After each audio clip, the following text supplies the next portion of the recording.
Pemirsa, proyek pembangunan jalan di kawasan Jel Kondangsari, Argasunya, Kabupaten Cirebon, yang menelan anggaran sebesar 1,8 miliar, kini menuai sorotan tajam.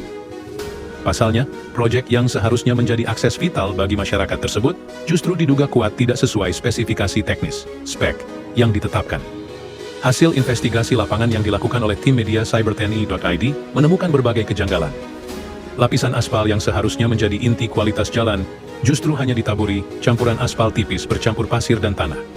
Kondisi ini mengindikasikan bahwa pekerjaan proyek dilakukan secara asal-asalan, tanpa mengindahkan standar mutu yang wajib dipenuhi dalam setiap pembangunan infrastruktur jalan. Tim media berusaha melakukan konfirmasi langsung kepada pihak pelaksana proyek di lapangan, tidak satupun yang bersedia memberikan keterangan.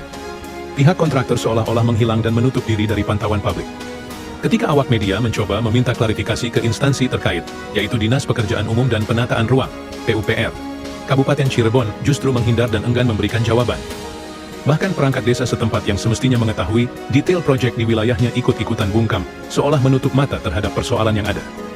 Sikap diam seribu bahasa dari PUPR dan aparatur desa ini justru menimbulkan kecurigaan publik bahwa ada indikasi kong-kali-kong dalam pelaksanaan proyek.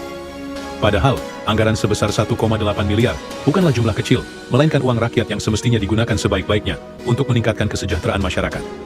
Fakta bahwa proyek tidak memenuhi standar, ditambah lagi dengan sikap menghindar dari pihak PUPR dan perangkat desa, semakin memperkuat dugaan bahwa ada praktik penyelewengan anggaran dan lemahnya pengawasan. Jika kondisi ini dibiarkan, maka hasil pembangunan tidak akan bertahan lama dan justru akan menjadi beban kerugian bagi masyarakat. Kontrol sosial yang dilakukan media sejatinya merupakan bagian dari fungsi check and balance, agar proyek infrastruktur benar-benar berpihak pada kepentingan rakyat. Namun, bila pejabat publik justru menutup diri dan enggan memberikan keterangan, maka hal ini menjadi tanda adanya krisis transparansi dan akuntabilitas.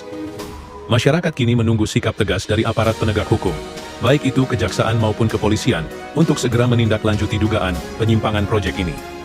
Jangan sampai proyek dengan nilai miliaran rupiah hanya menjadi jalan sementara yang cepat rusak karena tidak memenuhi standar, sementara rakyat yang menanggung akibatnya. Kasus ini sekaligus menjadi alarm bagi PUPR Kabupaten Cirebon agar tidak bermain-main dengan dana publik. Transparansi, pengawasan ketat, dan pertanggungjawaban mutlak diperlukan agar kepercayaan publik tidak runtuh. Woi, pelaksana pemborong PUPR, masa jalan mengkoenen sih? Iki uang negara lo, uang negara. Tolong lo dibenahi. Woi PUPR, woi Pak Kadis, Iwan, Pak Kadis. Demikian laporan yang dapat saya sampaikan. Saya Faisal, reporter Cyber TNI mengucapkan terima kasih dan sampai jumpa di laporan berita berikutnya.